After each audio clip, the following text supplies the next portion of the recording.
നമ്മൾ ജീവിക്കുന്ന ഈ ഭൂമിയിൽ നമ്മൾ ദിവസേന കാണുന്നതും സ്പർശിക്കുന്നതും വിശ്വസിക്കുന്നതുമെല്ലാം ഈ ഗ്രഹത്തിന്റെ മേൽപ്പരപ്പിൽ മാത്രം ചുരുങ്ങിയൊരു ചെറു ലോകമാണെന്ന് നിങ്ങൾ ഒരിക്കൽ പോലും നിശബ്ദമായി ചിന്തിച്ചിട്ടുണ്ടോ? കാരണം ഈ ഭൂമിയുടെ ഏറ്റവും വലിയ ഭാഗം ഇന്നും മനുഷ്യന്റെ കണ്ണുകളിൽ നിന്ന് മറഞ്ഞുകിടക്കുകയാണ്. അത് കടലിനടിയിലാണ്. കടലിന്റെ മേൽഭാഗത്ത് സൂര്യൻ തിളങ്ങുമ്പോൾ, അലകൾ തീരത്തെ തൊടുമ്പോൾ, നമ്മുടെ ജീവിതം സാധാരണ പോലെ മുന്നോട്ടു പോകുമ്പോൾ, അതിന്റെ താഴെ നൂറുകണക്കിന് മീറ്ററുകൾക്കകത്ത് വെളിച്ചം പതുക്കെ പതുക്കെ മരിച്ചുകൊണ്ടിരിക്കുന്നു. നിറങ്ങൾ അപ്രത്യക്ഷമാകുന്നു, ശബ്ദങ്ങൾ പോലും ഭാരമേറിയതാകുന്നു. സമയം തന്നെ നിശ്ചലമായതുപോലെ തോന്നുന്ന ഒരു ലോകത്തിലേക്ക് നമ്മൾ അറിയാതെ കടന്നുപോകുകയാണ്. 1000 മീറ്ററിന് താഴെ അവിടെ സൂര്യനില്ല, പകലും രാത്രിയുമില്ല. പക്ഷേ ആ പൂർണ്ണമായ ഇരുട്ടിനുള്ളിലും ജീവനുണ്ട്. നമ്മളെപ്പോലെ അല്ലാത്ത, നമ്മുടെ നിയമങ്ങൾ പാലിക്കാത്ത, സ്വന്തം ശരീരത്തിൽ നിന്ന് വെളിച്ചം ജനിപ്പിക്കുന്ന അത്ഭുത ജീവൻ. ആംഗ്ലർ ഫിഷ് പോലുള്ള ചില മത്സ്യങ്ങൾ തലയിൽ കത്തുന്ന ഒരു ചെറു വെളിച്ചം ഉപയോഗിച്ച് ഇരയെ വലിച്ചെടുക്കുന്നു. ചിലർക്ക് വലിയ കണ്ണുകളാണ്, ചിലർക്കോ കണ്ണുകളേയില്ല. കാരണം ഈ ലോകത്ത് സൗന്ദര്യമല്ല ജീവിക്കാൻ വേണ്ടത്, വഴങ്ങലാണ്, ശക്തിയാണ്. കടലിനടിയിൽ നമ്മൾ കരയിൽ കാണുന്ന പോലെ തന്നെ, പക്ഷെ മനുഷ്യന്റെ കണ്ണുകളിൽ നിന്ന് ഒളിഞ്ഞുകിടക്കുന്ന അഗ്നിപർവ്വതങ്ങളുണ്ട്. അവിടെയിൽ നിന്ന് തിളച്ച ലാവ തണുത്ത കടൽ വെള്ളത്തിൽ ചേർന്ന് പുതിയ ഭൂമിയായി മാറുന്നു. ഭൂമി ഇന്നും അവിടെ നിശബ്ദമായി രൂപം മാറിക്കൊണ്ടിരിക്കുന്നു.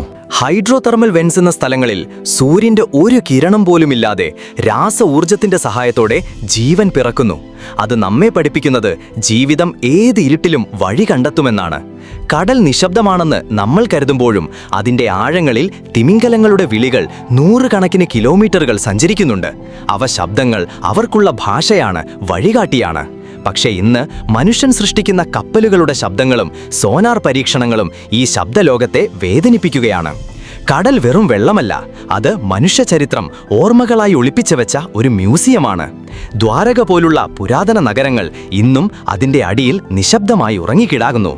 ഇന്ന് മനുഷ്യൻ കടലിന്റെ ആഴങ്ങളിലേക്ക് ഇറങ്ങി എണ്ണയും വാതകവും ഖനിജങ്ങളും തേടുമ്പോൾ അവിടെയുള്ള സൂക്ഷ്മമായ ജീവവ്യവസ്ഥ മിണ്ടാതെ തകർന്നുകൊണ്ടിരിക്കുകയാണ്. കാരണം ഒരു ജീവി ഇല്ലാതാകുമ്പോൾ ഒരു ശൃംഖല തകരുന്നു. ആ ശൃംഖല തകർന്നാൽ കടൽ തന്നെ മാറുന്നു. കടൽ നമ്മുടെ ശ്വാസമാണ്. നമ്മൾ ശ്വസിക്കുന്ന ഓക്സിജന്റെ വലിയൊരു ഭാഗം അവിടെയാണ് ജനിക്കുന്നത്. കാലാവസ്ഥയും മഴയും ജീവിതത്തിന്റെ താളവും അത് നിയന്ത്രിക്കുന്നു. അതുകൊണ്ട് കടലിനടിയിൽ നടക്കുന്നത് വെറുമൊരു പ്രകൃതി സംഭവമല്ല, അത് നമ്മുടെ ഭാവിയുടെ ശബ്ദമാണ്.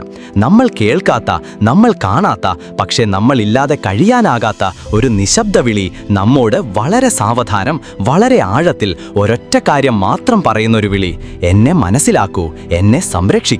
കാരണം നിങ്ങളുടെ ജീവിതം എൻ്റെ ആഴങ്ങളിലാണ്.